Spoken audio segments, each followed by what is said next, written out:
Hello दोस्तों, मैं के सिंह अपने यूट्यूब चैनल उत्थान IAS पर आप सबका स्वागत करता हूं। दोस्तों, आज हम लोग जो है जीव विज्ञान के जीव विज्ञान विषय के बारे में जो है बात करने वाले हैं। जीव विज्ञान विषय के अंतर्गत जो है सबसे पहला टॉपिक हम लोग जो है डिस्कस करेंगे, जिसमें कोशिका के बारे में बात होगी। कोशिका को इंग्लिश में बोलते हैं सेल। अब इसके बारे में जो हम लोग बात करना शुरू करेंगे। देखिए, जो कोशिकाएं होती हैं वह सभी जीवों की संरचनात्मक एवं कार्यात्मक इकाई होती हैं।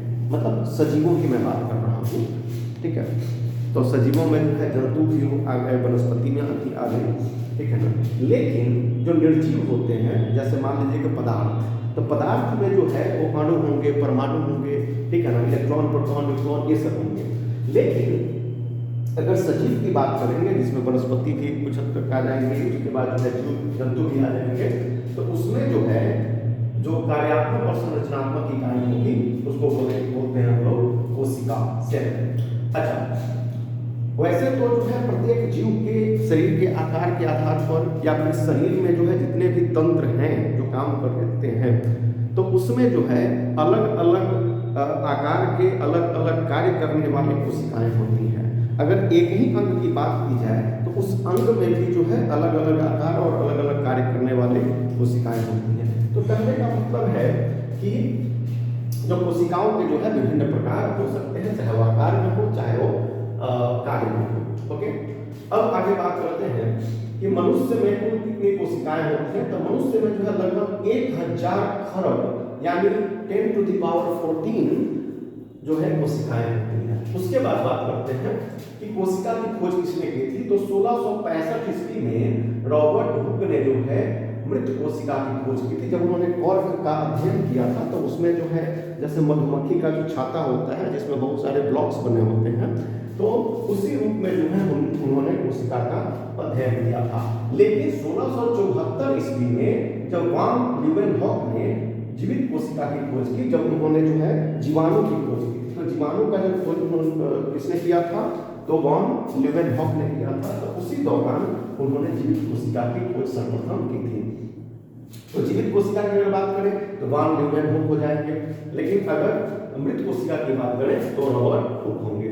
अच्छा, कोशिका सिद्धांत की बात करते हैं, यानी सेल थ्योरी की बात करेंगे, तो इसमें जो है आपको जर्मन वैज्ञानिक जो कि स्लाइडेन है और स्वान, स्लाइडेन जो है आपको जो है वनस्पति शास्त्री है और मतलब बॉटनिस्ट है, और जो स्वान है वो आपको प्राणी शास्त्री है यानी जूलॉजिस्ट है।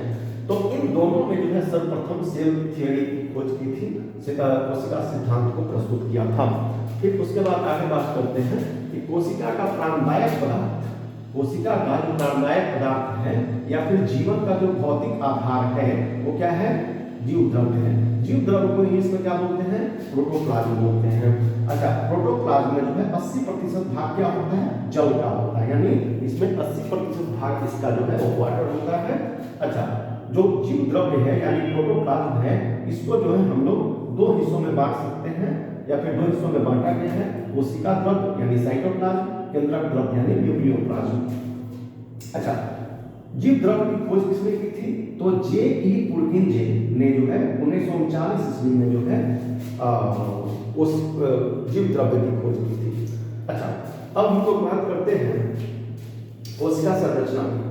कोशिका संरचना की यानी सेल स्ट्रक्चर की। सेल स्ट्रक्चर में अगर हम लोग बात करते हैं तो इसका सबसे बाहरी आवरण जो होता है वो होता है कोशिका झिल्ली, सेल मेम्ब्रेन, और उसके बाद जो होता है कोशिका द्रव्य यानी साइटोप्लाज्म, और तीसरा जो कि सबसे अंदरूनी हिस्सा होता है वो होता है केंद्रक, ठीक है। अब ये तीन हिस्से में जो है बांटा जाता है कोशिका को।